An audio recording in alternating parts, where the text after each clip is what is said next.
Dear students, आज की इस वीडियो में हम अलजेब्रा ऑफ मैथमेटिकल लॉजिक पढ़ने वाले हैं।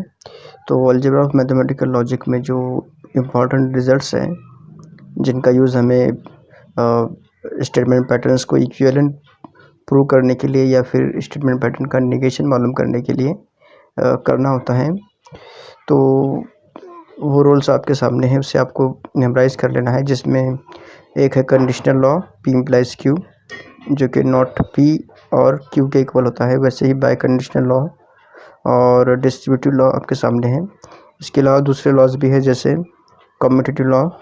कम्यूटेटिव लॉ के अलावा एसोसिएटिव लॉ है, complement law, important law, identity law, distributive, absorption और डी ब्रोगस लॉ। ये सभी आपको मेमोराइज़ कर लेना है, क्योंकि जब हम प्रॉब्लम सॉल्व करते हैं तो उस वक्त आपको ये फार्मूले की ज़रूरत तो पड़ती ही है, साथ साथ आपको इन फार्मूलों के नाम भी लिखने होते हैं साइड में, कि हमने ये स्टेप को इस लॉ की मदद से सॉल्व किया, फला स्टेप को फला लॉ की मदद से सॉल्व किया। तो ज़्यादा मुश्किल नहीं है, कॉमन फार्मूले आपको ध्यान में रखना है। इसके बाद में हम कुछ एग्जांपल देखते हैं। यहाँ पर देखिए, write negation of the following statement using rule. ठीक है, तो यहाँ पर एक स्टेटमेंट पैटर्न हमको दिया हुआ है और क्या करना है, right negation of the following stating the rules used.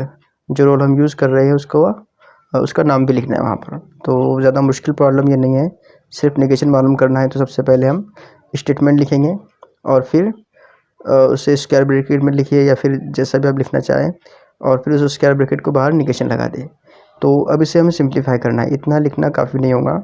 Negation मालूम करना है, मतलब एक ऐसी स्टेटमेंट तैयार करना है, स्टेटमेंट पैटर्न जो कि वाकई में इसका नेगेशन हो। ये तो सिर्फ हमने सिम्बॉलिक यहाँ पर यूज़ किया। अब देखिए, हमारे पास में डी मॉर्गन्स लॉ क्या बोलता है कि negation of P conjunction Q। P conjunction Q का नेगेशन क्या होता है, हमने पहले भी बात की है। इसे याद रखने का एकदम आसान तरीका ये है कि जो दोनों भी स्टेटमेंट है, दोनों के नेगेशन लिख लो, नॉट P नॉट Q, ये नॉट P नॉट Q, और दरमियान में जो ऑपरेटर है उसका डुअल लिखो। यहाँ पर एंड है तो यहाँ पे और आ जाएगा, यहाँ पर एंड है, यहाँ पर आपको और मिलेगा। P Q का negation not P not Q, दरमियान में जो है उसका डुअल। तो यहाँ पर अब दो कौन है, यहाँ पर दो ब्रैकेट है। यहाँ पर ये पहला ब्रैकेट P और Q का और दूसरा ब्रैकेट Q और R का। अब इन दोनों का अगर हम यहाँ पर डी मॉर्गन्स लॉ यूज़ करेंगे तो इन दोनों का नेगेशन लिखना है हमको, और फिर जो दरमियान में उसका डुअल लिखना है। दरमियान में कंजक्शन है, तो सिंपली हमको नेगेशन लिखना है पहले दोनों ब्रैकेट के। तो पहले ब्रैकेट का नेगेशन नॉट P और Q, और यहाँ पर डुअल आएगा, तो नॉट P और नॉट Q। ये देखिए, ब्रैकेट है तो ब्रैकेट का नेगेशन ऑफ P और Q, और यहाँ पर है नेगेशन ऑफ Q और नॉट R, और दरमियान में यहाँ कंजक्शन था, कंजक्शन का डुअल डिसजंक्शन। ये हमने डी मॉर्गन्स लॉ यूज़ किया। अब देखिए, दोबारा से हमें फिर यहाँ पर डी मॉर्गन्स लॉ ही यूज़ करना है, लेकिन डिसजंक्शन वाला। डिसजंक्शन में क्या होगा, यहाँ पर फिर से देखिए, ये जो P Q है, इन दोनों के नेगेशन लिखना है हमको, नॉट P नॉट Q, दरमियान में ऑपरेटर है डिसजंक्शन, उसका डुअल आ जाएगा कंजक्शन। इसे यूज़ करना है यहाँ पर। तो देखिए, जो पहला ब्रैकेट है इसमें P Q है, तो P Q का हम यहाँ पर नेगेशन लिखेंगे। उसके बाद में दरमियान में है डिसजंक्शन, तो डिसजंक्शन का डुअल यहाँ पे लिखेंगे। तो इस तरह हमको मिलेगा यहाँ पर नॉट P नॉट Q और दरमियान में conjunction, not P conjunction not Q। ये इस ब्रैकेट का नेगेशन आ गया। ये और को हम फिलहाल ऐसे रहने देते हैं यहाँ पर, और इसको देखते पहले। तो ये दोनों का क्या होगा, पहले Q का नेगेशन और नॉट R का नेगेशन, और दरमियान में है कंजक्शन, डिसजंक्शन है तो डिसजंक्शन का कंजक्शन बन जाएगा। तो नॉट Q पहले का नेगेशन और नॉट R का नेगेशन R, और का नेगेशन एंड, और दरमियान में जो था वही रहेगा, यानी ये और की जगह पे और रहेगा। इसके अंदर भी हमने डी मॉर्गन्स लॉ यूज़ किया है। अच्छा ठीक है, और कुछ देखते हैं यहाँ पर जमेगा क्या। देखो, इसको हम क्या करते हैं, कम्यूटेटिव लॉ की मदद से पहले Q और बाद में नॉट P लिख सकते हैं इसके अंदर। तो ये बन जाएगा not Q and not P। यहाँ हमने कम्यूटेटिव लॉ यूज़ किया। ठीक है, इसके बाद में इसके अंदर देखिए आप, हमको इसके बाद जो लॉ यूज़ करना है बहुत इंपॉर्टेंट है, उसे ध्यान से देखना है। इसमें देखो, यहाँ पर इसमें P and into bracket Q और R है। इसको जब हम सिंप्लीफाई करते हैं तो इसका सिंप्लीफाइड फॉर्म होता है पी एंड क्यू और पी एंड आर।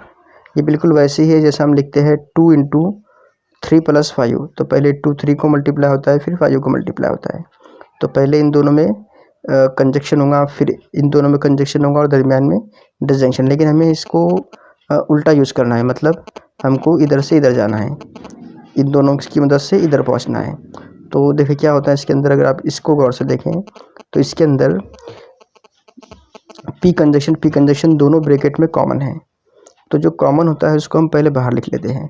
तो यहाँ पर क्या है, नॉट क्यू एंड ये कॉमन है, जैसा कि यहाँ पर पी एंड ये कॉमन था। तो जो कॉमन होता है उसको हम बाहर लिख लेते हैं। पी कंजक्शन बाहर लिखा, तो यहाँ पर हमको क्या लिखना है बाहर, यहाँ हमको लिखना है नॉट क्यू एंड। समझ में आ रही ना बात। ये राइट साइड में पी कंजक्शन था, उसको हमने बाहर लिख लिया। यहाँ पर नॉट क्यू कंजक्शन है, नॉट क्यू कंजक्शन को बाहर लिख लिया। अब जो बचा हुआ है, बचा हुआ क्या है, क्यू बचा हुआ है, डिसजंक्शन बचा हुआ है, आर बचा हुआ है। तो जो बचा हुआ है उसे एक ब्रैकेट में लिख लो, क्यू और आर, ये ब्रैकेट में आ गया क्यू और आर। यहाँ पर बचा हुआ क्या है, नॉट पी और आर बचा हुआ है। ठीक है, तो जो बचा हुआ है उसे हम ब्रैकेट में लिख लेंगे। तो ब्रैकेट में क्या लिखना है हमको, नॉट पी और आर। यहाँ पर हमने यूज़ किया डिस्ट्रीब्यूटिव लॉ। ठीक है, देखिए जो लॉज हम यूज़ करते हैं आमतौर पे वो उन लॉज के नाम जल्दी याद नहीं होते, तो आपको थोड़ी मेहनत करनी है उन नाम को याद रखने के लिए। आपको जो तरीके पता है इजीली किसी भी बात को याद करने के, वो तरीके यूज़ कीजिए और इन सभी लॉज के नाम याद रखिए, क्योंकि इनके ऊपर भी कुछ मार्क्स डिपेंड होते हैं। तो यहाँ पर हमने डिस्ट्रीब्यूटिव लॉ यूज़ किया और डिस्ट्रीब्यूटिव लॉ की मदद से इस नॉट क्यू को बाहर निकाल लिया, not Q conjunction not P और आर। तो यहाँ पर ये एग्जांपल जो हमें दिया हुआ था जिसका नेगेशन मालूम करना था, वो नेगेशन यहाँ पर तैयार है। ठीक है, इसके बाद अगला देखते हैं हम। अगला है P इम्प्लाइज Q और R, इसका नेगेशन मालूम करना है। ये भी बहुत आसान एग्जांपल है। सबसे पहले स्टेटमेंट पैटर्न लिखिए, स्टेटमेंट पैटर्न लिखने के बाद इसका नेगेशन लिखिए। नेगेशन के अंदर हम यूज़ करेंगे फिर से डिमॉर्गन्स लॉ की मदद से। यहाँ पर आप देख सकते हैं P और Q का नेगेशन जब हम लिखते हैं तो पहले जो दो सिंपल स्टेटमेंट हैं दोनों का नेगेशन लिखते हैं। यहाँ पे पहले का नेगेशन होगा नॉट P इम्प्लाइज Q, और दरमियान में जो सिंबल है उसका डुअल हमको लिखना है। तो और का डुअल यहाँ पर एंड आ गया और इस आर का नेगेशन यहाँ पे नॉट आर आ गया। तो हमने यहाँ पर डिमॉर्गन्स लॉ को यूज़ किया। डिमॉर्गन्स लॉ कैसे होता है एक बार और रिपीट कर रहा हूँ मैं। पहले स्टेटमेंट का नेगेशन यानी negation of P implies Q, फिर दूसरे स्टेटमेंट का नेगेशन यानी नॉट आर, और दरमियान में जो है उसका डुअल। इसके बाद डिमॉर्गन्स लॉ के बाद हमको इसे सिंप्लीफाई करना है। तो आपको पता होगा कि P इम्प्लाइज Q का नेगेशन क्या होता है, ये हमने पिछले वीडियो में भी देखा था। P इम्प्लाइज Q का नेगेशन होता है P conjunction not Q, P conjunction not Q। ठीक है, तो यहाँ पर P कंजक्शन नॉट Q को हम रिप्लेस करेंगे नॉट P इम्प्लाइज Q से। Not into bracket P implies Q की जगह पर P कंजक्शन नॉट Q लिखा, ये कंजक्शन एज इट इज़, और यहाँ पर ही नॉट आर। मेरे ख्याल से इसके अलावा हम इसे और सिंप्लीफाई नहीं कर सकते। ठीक है, यहाँ पर ये प्रॉब्लम सॉल्व होता है। इसके बाद अगला एग्जांपल है P एंड Q और R, P एंड Q और R। तो जब हम इसका नेगेशन मालूम करेंगे तो नेगेशन लिखने के लिए फिर हमको डिमॉर्गन्स लॉ यूज़ करना है। तो डिमॉर्गन्स लॉ की मदद से ही पहले हम इसको सिंप्लीफाई कर पाएंगे। देखिए यहाँ पर क्या होगा, पहले का नेगेशन नॉट P और जो ऑपरेटर यहाँ पर है कंजक्शन उसका डुअल, ये डुअल आ गया यहाँ पर। फिर अगली बार में हमको इस ब्रैकेट का नेगेशन लिखना है, दोनों का नेगेशन दरमियान में डुअल। यहाँ पर हमने डिमॉर्गन्स लॉ यूज़ कर लिया। इसके बाद फिर यहाँ पर ये डिमॉर्गन्स लॉ दोबारा यूज़ करना है हमको, डिसजंक्शन वाला डिमॉर्गन्स लॉ। तो नॉट P और ये पहला पार्ट एज इट इज़ रहेगा नॉट P, और इसके बाद में इसका जब हम नेगेशन लिखेंगे यूजिंग डिमॉर्गन्स लॉ, तो ये होगा नॉट Q नॉट R और दरमियान में कंजक्शन हो जाएगा डिसजंक्शन का डुअल। तो नॉट Q नॉट R और दरमियान में कंजक्शन। कैसे यूज़ किया हमने, इन दोनों का नेगेशन लिखा नॉट Q नॉट R और दरमियान में डिसजंक्शन का कंजक्शन कर दिया। तो मेरे ख्याल से ये भी यहाँ पर कंप्लीट होता है। यहाँ पर भी हमने डिमॉर्गन्स लॉ यूज़ किया। अगला एग्जांपल है नॉट P एंड Q और P and not Q। Negation लिखना है इसका, इसमें भी डिमॉर्गन्स लॉ ही यूज़ करना है। डिमॉर्गन्स लॉ के हिसाब से पहले ब्रैकेट का नेगेशन इस डिसजंक्शन का कंजक्शन और इस दूसरे ब्रैकेट का नेगेशन। ये यहाँ पर हमने डी मॉर्गन्स लॉ यूज़ किया, ठीक है। इसके बाद इसमें दोबारा डी मॉर्गन्स लॉ यूज़ करना है, तो नेगेशन ऑफ नॉट पी ये आ गया यहाँ पर। फिर इस ब्रैकेट में जो कंजक्शन है उसका डुअल और फिर क्यू का नेगेशन, ठीक है। तो इस पहले ब्रैकेट का हमने यहाँ पर नेगेशन लिख लिया। इसके बाद ये कंजक्शन जैसा कि वैसा रहेगा और नॉट पी यहाँ पर आएगा, पी का नेगेशन, एन का और बन जाएगा, नॉट क्यू का negation, negation of not Q, ठीक है। और दरमियान में कंजक्शन जैसा कि वैसा रहेगा। तो हमने क्या किया यहाँ पर शुरुआत में डी मॉर्गन्स लॉ यूज़ किया, जिसकी मदद से ये स्टेप हमको मिला, दोनों ब्रैकेट का नेगेशन, दरमियान में डुअल, इस और का डुअल एंड बन गया। फिर अगली स्टेप में फिर इन दोनों जगह पे हमने डी मॉर्गन्स लॉ यूज़ किया, तो यहाँ पर हमको negation of not P, negation of not P, N का और फिर क्यू का नेगेशन। इस ब्रैकेट का जब हमने नेगेशन लिया तो पी का नेगेशन, नॉट क्यू का नेगेशन और इस कंजक्शन का डुअल। यहाँ पर भी 2 बार हमने dual D Morgan's law use किया। अब अगली स्टेप में नेगेशन ऑफ नॉट पी ये बन जाएगा पी के इक्वल, यानी ये बनेगा पी और नॉट क्यू, पी और नॉट क्यू, ठीक है। जैसे माइनस माइनस प्लस होता है ना, वैसे ही नेगेशन ऑफ नेगेशन यहाँ पर हमको पी मिल गया, ठीक है। अगले स्टेप में यानी इस ब्रैकेट के अंदर नॉट पी और क्यू मिलेगा, यहाँ पर भी नेगेशन खत्म हो जाएगा और सिर्फ क्यू बचेगा। दरमियान में तो कंजक्शन पहले से था ही। अब इसमें से हम अगर कुछ कॉमन निकालना चाहें तो हम कुछ कॉमन यहाँ पर निकाल नहीं सकते, इसलिए प्रॉब्लम यहाँ पर हमारा कंप्लीट होता है। अगला देखिए, अगला है P and Q implies not P और आर। तो इसका भी नेगेशन मालूम कर लेते हैं। नेगेशन मालूम करने के लिए हमको एक फार्मूला यूज़ करना पड़ेगा। देखिए फार्मूला इस तरह से है, negation of P implies Q ये इक्वल होता है पी कंजक्शन नॉट क्यू के। पी इम्प्लाइज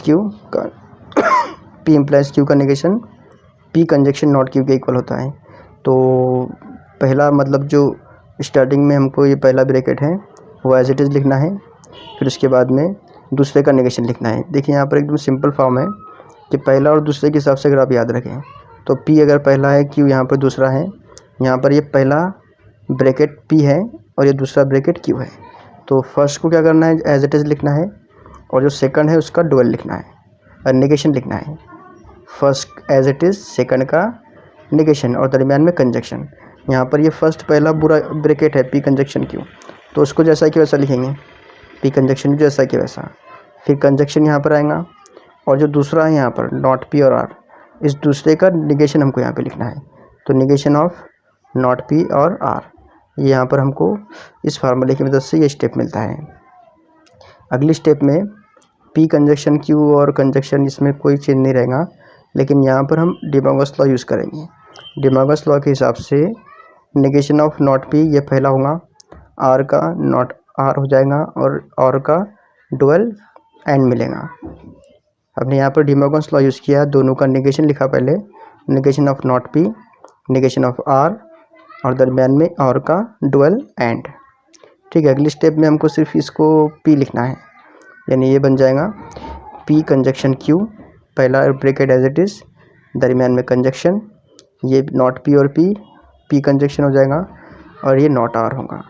तो अब ये सब की सब जो है यहाँ पर कंजक्शन है, इसलिए इसमें से कॉमन तो हमें नहीं निकालना है, लेकिन ऑब्जर्वेशन लॉ शायद हम यहाँ पर यूज़ कर सकते हैं।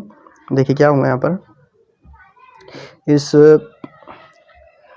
पी कंजक्शन क्यू को हमने क्यू कंजक्शन पी लिखा और इस स्टेप को एज इट इज़ लिखा, ठीक है। यहाँ पर हमने कॉम्यूटेटिव लॉ यूज़ किया पहले ब्रैकेट में। इसके बाद इसको हम लिख सकते हैं, अगर हम ब्रैकेट ओपन करें तो, क्योंकि सब कंजक्शन है इसलिए ब्रैकेट ओपन कर सकते हैं हम। Q conjunction P conjunction not R, इस तरह से मिलेगा हमको।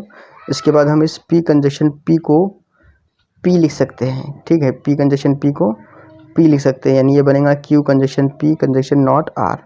तो यहाँ पर हमने आइडेम्पोटेंट लॉ यूज़ किया और ये हमारा प्रॉब्लम यहाँ पर कंप्लीट होता है। हमने यहाँ पर डी मॉर्गन्स लॉ यूज़ किया, कम्यूटेटिव लॉ यूज़ किया, आइडेम्पोटेंट लॉ यूज़ किया और इस पी इम्प्लाइज क्यू यानी जो कंडीशनल का नेगेशन होता है इस फार्मूले को यूज़ किया। आप देख रहे होंगे यहाँ पर सबसे ज़्यादा जो यूज़ हो रहा है फार्मूला वो डी मॉर्गन्स लॉ यूज़ हो रहा है, ठीक है। इसके बाद देखिए अगला एग्जांपल हमारा है, rewrite the following statement without using if then. सबसे पहला एग्जांपल है price increases then wages rises. Solution में सबसे पहले आपको कंपाउंड स्टेटमेंट लिखना है। आप प्रोसीजर ध्यान में रखिए, क्या करना है हमको, कंपाउंड स्टेटमेंट लिखिए। इसके बाद आपको पी और क्यू मालूम करना है कंपाउंड स्टेटमेंट की मदद से, क्योंकि कंपाउंड स्टेटमेंट हमको कैसा दिया हुआ रहेगा, पी इम्प्लाइज क्यू की शक्ल में दिया हुआ रहेगा।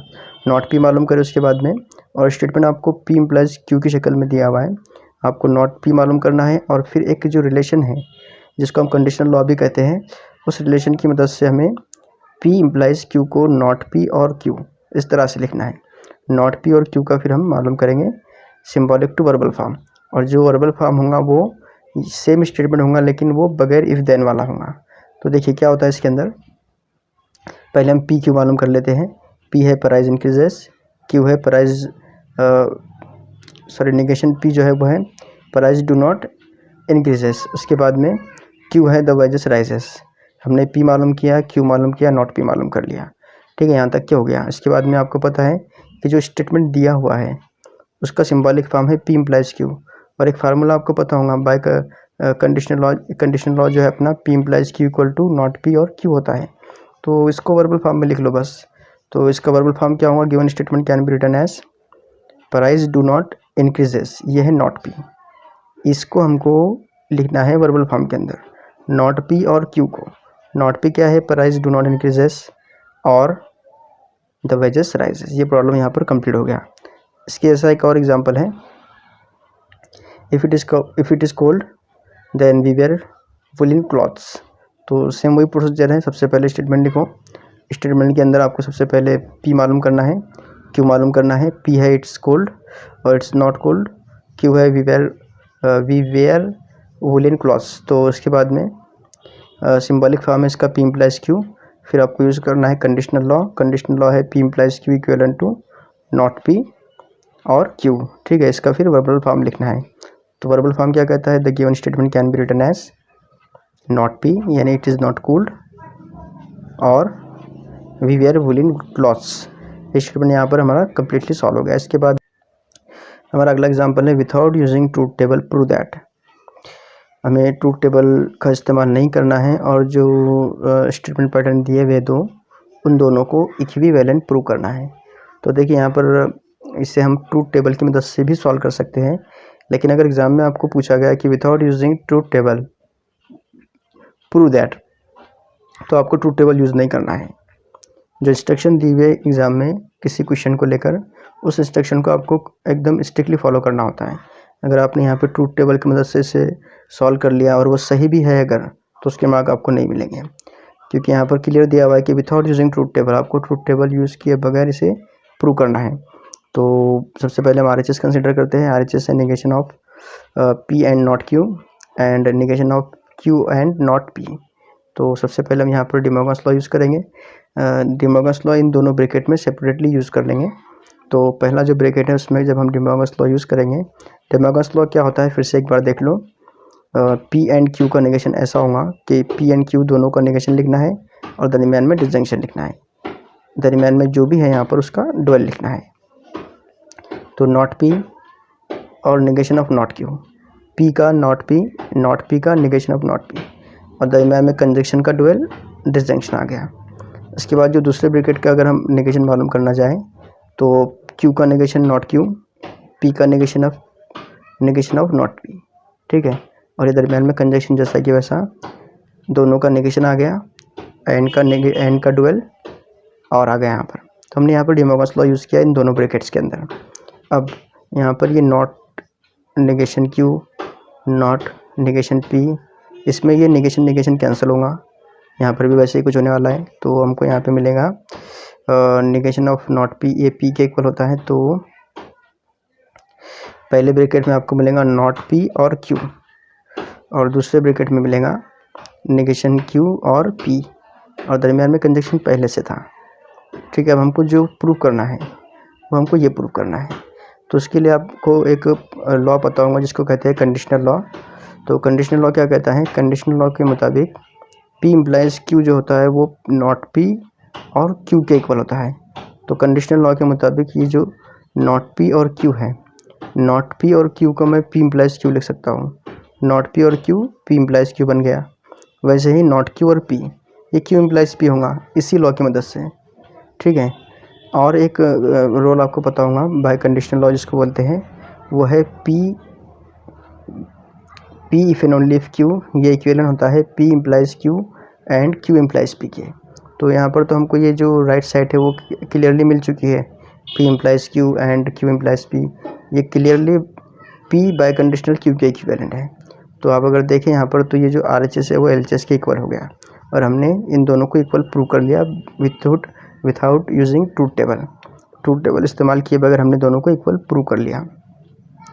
इसके बाद अगला एग्जांपल है, इससे प्रूव करना है, दोनों को इक्वल प्रूव करना है, ट्रूथ टेबल का इस्तेमाल नहीं करना है। तो सबसे पहले हम यहाँ पर अगर हम RHS यूज़ करेंगे, सॉरी ये LHS होना चाहिए, यहाँ पर हमने LHS को यूज़ किया, तो LHS की मदद से हम इसे नॉट पी प्रूव करने की कोशिश करेंगे। तो जो पहला ब्रैकेट है, पहले ब्रैकेट में हम यहाँ पर यूज़ कर सकते हैं आराम से डी मॉर्गन्स लॉ। तो डी मॉर्गन्स लॉ यहाँ पर क्या होगा, नॉट पी नॉट क्यू और दरमियान में कंजक्शन हो जाएगा। बिल्कुल सेम आप यहाँ पर देखिए, सेम है ये नॉट पी और क्यू, ये पहला जो टर्म है ऐसे ही है बिल्कुल, उसका आंसर आपको ऐसे मिलेगा। तो ये होगा यहाँ पर negation of P and negation of Q, और दूसरे ब्रैकेट में कुछ भी नहीं करना है, दरमियान में डिस्जंक्शन पहले से ही था। अब हमको यूज़ करना है इसके बाद डिस्ट्रीब्यूटिव लॉ। डिस्ट्रीब्यूटिव लॉ के अंदर हम इससे पहले एक एग्जांपल शायद सॉल्व किया था। इसमें देखना है कि कॉमन क्या है दोनों ब्रैकेट में। जैसे कि आप यहाँ पर अगर देखें तो यहाँ पर पी कंजक्शन कॉमन है, तो जो कॉमन होता है उसको हम बाहर लिख लेते हैं, ठीक है। यहाँ पर निगेशन पी कंजक्शन कॉमन है, यहाँ पर पी एंड कॉमन है, यहाँ पर नॉट पी एंड कॉमन है, तो जो कॉमन होता है उसको बाहर लिख लेते हैं। यहाँ पर हमने नॉट पी एंड कॉमन इसे बाहर लिख लिया। अब जो बचा हुआ है, जैसे यहाँ पर बचा हुआ है अपने पास में पी और आर, तो पी और आर को हम बाहर लिख लेते हैं। यहाँ पर बचा हुआ है नॉट क्यू और क्यू, नॉट क्यू और क्यू बचा हुआ है, तो उसको हम लिख लेंगे ब्रैकेट के अंदर, नॉट क्यू और क्यू बराबर। जो कॉमन था उसे बाहर लिख लिया और जो बचा हुआ था उसे ब्रैकेट में लिख लिया। अभी हमको इस तरह की स्टेप मिल गई डिस्ट्रीब्यूटिव लॉ की मदद से। अब अगली स्टेप में हम यूज़ करेंगे कॉम्प्लीमेंट लॉ। कॉम्प्लीमेंट लॉ बहुत आसान है, पी और नॉट पी ये टी के इक्वल होता है, तो क्यू और नॉट क्यू वो भी टी के इक्वल होगा। तो ये जो पार्ट है, ये जो ब्रैकेट है, ये बन जाएगा by using complement law not P and T. ये नॉट पी पहले का जैसा कि वैसा है, सिर्फ इस ब्रैकेट की जगह हमने टी लिखा, क्यू लिखा, कॉम्प्लीमेंट लॉ की वजह से। और एक लॉ आपको पता होगा जो हमने इससे पहले यूज़ किया, एक भी एग्जाम्पल में यूज़ नहीं किया, आइडेंटिटी लॉ। आइडेंटिटी लॉ के अंदर क्या होता है, पी एंड टी ये पी के इक्वल होता है, तो पी एंड टी अगर पी के इक्वल है तो नॉट पी एंड टी ये नॉट पी के इक्वल होगा, और ये हो गया तुम्हारा RHS के इक्वल, ठीक है। ये LHS था, ये इक्वल हो गया RHS के, और एग्जाम्पल यहाँ पे हमारा कम्प्लीटली सॉल्व होता है। तीसरा एग्जाम्पल है नॉट पी एंड क्यू। इसको हमें इक्विवेलेंट प्रूव करना है पी और क्यू एंड नॉट पी के। तो पी और क्यू एंड नॉट पी ये हमने यहाँ पर कंसिडर किया RHS को, इसको सिंप्लीफाई करके यहाँ तक पहुँचाना है। तो कॉम्यूटेटिव लॉ यहाँ पर यूज़ करते हैं अगर, तो ये बन जाएगा नॉट पी एंड पी और क्यू, ठीक है ना। कॉम्यूटेटिव लॉ कैसे यूज़ किया हमने, ये पहला ब्रैकेट और ये नेगेशन पी, इन दोनों को हमने एज ए स्टेटमेंट कंसिडर किया, ठीक है, और दोनों की जगह बदल दी, जैसा हम कॉम्यूटेटिव लॉ में करते हैं 1 + 2 = 2 + 1, वैसे ही किया यहाँ पर। अब इसके बाद फिर से हम यूज़ करेंगे डिस्ट्रीब्यूटिव लॉ। डिस्ट्रीब्यूटिव लॉ क्या कहता है, पी एंड क्यू और आर, ये जो है अभी यहाँ पर हमको इसको लेफ़्ट टू राइट यूज़ करना है ना। ये जो नॉट पी है, सॉरी पी कंजक्शन है, पी कंजक्शन पहले क्यू के साथ जाएगा, फिर पी कंजक्शन आर के साथ जाएगा, और दरमियान में जो डिस्जंक्शन है जैसा कि वैसा रहेगा। तो पहले नॉट पी कंजक्शन हमको लिखना है, ठीक है। यहाँ पर नॉट, जैसे पी कंजक्शन था कि नहीं, यहाँ पर नॉट पी कंजक्शन है, तो नॉट पी कंजक्शन पहले क्यू के साथ ऑपरेट होगा और हमको मिलेगा पी एंड क्यू। तो यहाँ पर नॉट पी कंजक्शन ये पी के साथ ऑपरेट होगा और हमको मिलेगा नॉट पी कंजक्शन पी बराबर। इसके बाद जो दरमियान का सिंबल है, यानी जो ब्रैकेट में है, वो सिंबल हमको बाहर लिखना है। यहाँ पे ब्रैकेट के अंदर और है, तो यहाँ पर हमको लिखना है और, ठीक है ना, यहाँ पे हमने और लिख लिया। अब उसके बाद ये जो पी कंजक्शन है ये ऑपरेट होगा सेकंड स्टेटमेंट के साथ में। यहाँ पर नॉट पी है, ये नॉट पी कंजक्शन जाएगा क्यू के साथ में, तो हमको यहाँ पे मिलेगा नॉट पी कंजक्शन क्यू। अगले ब्रैकेट में नॉट पी कंजक्शन क्यू, हमने यहाँ पे डिस्ट्रीब्यूटिव लॉ को यूज़ किया। तो देखिए यहाँ पर अगर हम यहाँ पर फिर से हमने यहाँ पर डिस्ट्रीब्यूटिव लॉ यूज़ किया, अब कॉम्प्लीमेंट लॉ यूज़ करेंगे। कॉम्प्लीमेंट लॉ कहाँ पे यूज़ करना है, तो देखिए यहाँ पर हमको कॉम्प्लीमेंट लॉ कहता है not P conjunction P equal to F होता है। तो हमको यूज़ करना है कॉम्प्लीमेंट लॉ इस पहले ब्रैकेट में। ये बन जाएगा नॉट पी कंजक्शन पी, ये एफ बन जाएगा है ना, नॉट पी कंजक्शन पी ये बन जाएगा एफ। तो इस तरह से F disjunction not P and Q यानी सेकंड ब्रैकेट, एफ और सेकंड ब्रैकेट। और एक और लॉ आपको पता होना चाहिए, आइडेंटिटी लॉ जिसे कहते हैं, एफ और पी ये पी के इक्वल होता है, एफ डिसजंक्शन पी ये पी के इक्वल होता है। तो यहाँ पी की जगह पे कंप्लीट ब्रैकेट है, एफ है डिसजंक्शन है, एफ डिसजंक्शन पी है ना इक्वल टू पी, वैसे एफ डिसजंक्शन ब्रैकेट है, तो एफ डिसजंक्शन ब्रैकेट यानी सिर्फ ब्रैकेट बचेगा। यहाँ पर ब्रैकेट में क्या है, नॉट पी कंजक्शन क्यू, और नॉट पी कंजक्शन क्यू ये लेफ़्ट साइड है। तो हमको मिलता है RHS इक्वल टू LHS, और ये एग्जांपल भी हमारा कंप्लीट होता है। जो हमें प्रूव करना था वो हमने यहाँ पे प्रूव कर लिया। तो अगर आपने अभी तक हमारे चैनल को सब्सक्राइब नहीं किया है तो please subscribe our channel and thanks for watching.